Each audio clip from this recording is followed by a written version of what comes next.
Hello दोस्तों। आज हम हिंदी के टॉपिक के अंतर्गत कारक लेके आए बेटे जी, है ना। कारक कारक होता क्या है और कारक के कितने भेद होते हैं। कारक के मुख्यतः 8 भेद होते हैं और कारक मतलब होता है संबंध या सर्वनाम का संबंध या संज्ञा या सर्वनाम का संबंध बताने वाला शब्द कारक कहलाता है। तो कारक का वर्णन आज हम करेंगे। कारक होते क्या है। सबसे पहले कारक होता है बेटा कर्ता कारक। क्या होता है सबसे पहले नंबर में? कर्ता कारक। जो वाक्य में कार्य को करता है, कार्य को जो करता है वही कर्ता कारक कहलाता है, वह कर्ता कारक कहलाता है। मोहन खेल रहा है। मोहन खेल रहा है। कौन खेल रहा है बेटा जी? मोहन खेल रहा है। कौन खेल रहा है? मोहन खेल रहा है ना। फिर राम लिख रहा है। राम लिख रहा है। कौन लिख रहा है बेटा जी? राम लिख रहा है ना। कौन लिख रहा है? राम लिख रहा है।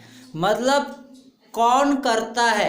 राम लिख रहा है, राम पढ़ रहा है, राम खेल रहा है, राम नहा रहा है। कौन नहा रहा है? राम नहा रहा है। राम गा रहा है। कौन गा रहा है? राम गा रहा है। सीता खाना बना रही है। कौन खाना बना रही है? सीता खाना बना रही है। तो कुल मिला के कर्ता कारक, कर्ता कारक मतलब जो वाक्य में कार्य को करता है वही कर्ता कारक कहलाता है। जैसे मोहन लिख रहा है। कौन लिख रहा है? मोहन लिख रहा है ना। मोहन सो रहा है। कौन सो रहा है? मोहन सो रहा है। ये सब क्या है? कर्ता कारक है।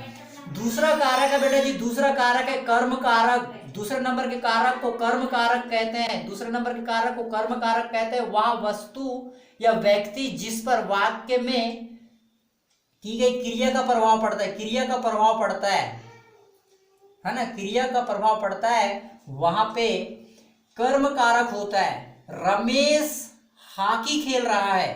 रमेश हॉकी खेल रहा है।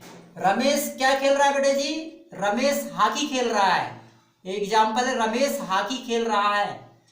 सुरेश फुटबॉल खेल रहा है। सुरेश फुटबॉल खेल रहा है। फुटबॉल कौन खेल रहा है? रमेश क्या खेल रहा है? हॉकी खेल रहा है। तो यहां पे क्या खेल रहा है? मनोज पुस्तक पढ़ता है। मनोज क्या पढ़ता है? मनोज क्या पढ़ता है? मनोज पुस्तक पढ़ता है। तो कर्म कारक मतलब व्यक्ति का जिस पर वाक्य में क्रिया का प्रभाव पड़ता है वहां पे क्या होता है? कर्म कारक होता है। रमेश हॉकी खेल रहा है। रमेश क्या खेल रहा है? हॉकी खेल रहा है। मनोज पुस्तक पढ़ रहा है। मनोज क्या पढ़ रहा है? पुस्तक पढ़ रहा है, पढ़ता है। मनोज पुस्तक पढ़ता है। तो यहाँ पे कर्म कारक मतलब कर्म पर प्रभाव पड़ता है, वहां पे कर्म कारक होता है। वैसे ही करण कारक तीसरे नंबर के कारक है। करण कारक वह साधन जिससे क्रिया होती है, वह साधन जिससे क्रिया होती है, इसको कहते हैं करण कारक। करण कारक कहते हैं। करण कारक, करण कारक में साधन होता है बेटे जी। साधन होगा, उसने किताब नौकर के द्वारा भिजवाई। किससे? किस से मतलब उसने किताब नौकर के द्वारा भिजवाई। किसके द्वारा भिजवाई? किससे भिजवाई? ये याद रखना है। पत्र को कलम से लिखा गया। पत्र को किससे लिखा गया? पत्र को कलम से लिखा गया। किससे लिखा गया? कलम से लिखा गया। तो साधन होना चाहिए, साधन होना चाहिए। वह बस के द्वारा गई। किससे गई? बस से गई। तो करण कारक को भी आप लोगों को समझना है। करण कारक मतलब काम किससे होता है, तो आप लोग कहोगे करण कारक कहोगे। संप्रदान कारक, संप्रदान कारक मतलब संप्रदान का अर्थ होता है देना होता है। संप्रदान का अर्थ होता है देना। जैसे रमेश पढ़ने के लिए स्कूल गया। रमेश पढ़ने के लिए स्कूल गया। किसके लिए गया? रमेश पढ़ने के लिए गया। किसके लिए गया? स्कूल, पढ़ने के लिए गया स्कूल। राजू पढ़ने के लिए भोपाल जा रहा है। राजू किसके लिए भोपाल जा रहा है? पढ़ने के लिए भोपाल जा रहा है। राम ने श्याम को अपनी पुस्तक दी। राम ने श्याम को अपनी पुस्तक दी। किसको दी? श्याम को दी। तो राम ने श्याम को अपनी पुस्तक दी। तो यहाँ पे ये सब कौन से कारक है बेटा जी? संप्रदान कारक। ये क्या कहलाते हैं? संप्रदान कारक। अपादान कारक क्या होता है? अपादान कारक जहां संज्ञा या सर्वनाम किसी रूप से किन्हीं दो वस्तुओं के अलग होने का बोध होता है, अलग होने का बोध होता है, वहां पे अपादान कारक होता है। अलग होने का बोध मतलब अपादान कारक। रमेश छत से गिर गया, कहां से गिर गया? छत से, छत से अलग हो गया रमेश, तो यहाँ पे हम कहेंगे रमेश छत से गिर गया, तो यहाँ पे अलग हो रहा है, छत से अलग हो रहा है रमेश।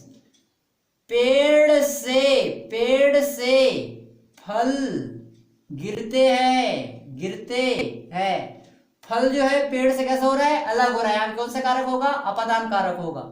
संबंध कारक, किन्हीं वस्तुओं से संबंध बताना क्या कहलाता है? संबंध कारक कहलाता है। जैसे संबंध कारक में का, के, की, ना, ने, नी आता है। संबंध कारक में का, के, की, ना, ने, नी ऐसा विभक्ति आते हैं, तो वहां पे संबंध कारक होता है। या नरेश का भाई है, किसका भाई है? नरेश का भाई है। राम के पिताजी किसान है, संबंध है ना, राम का पिताजी का किसान से संबंध, ठीक है ना, तो ये याद रखना है।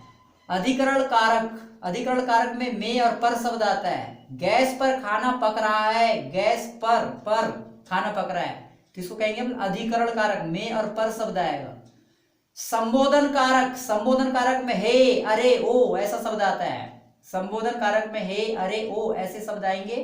अरे भाई मेरे बात तो सुनो, अरे भाई उसके बाद संबंध वाला चिन्ह आएगा, तो इसको कहेंगे हम लोग संबोधन कारक। तो ऐसे कारक कितने प्रकार के होते हैं? कारक 8 प्रकार के कारक होते हैं।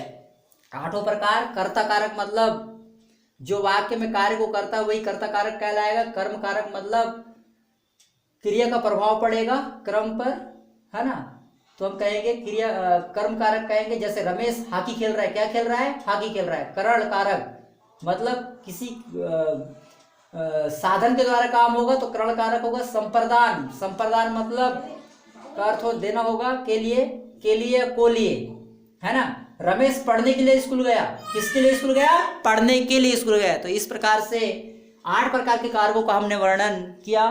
Thank you very much.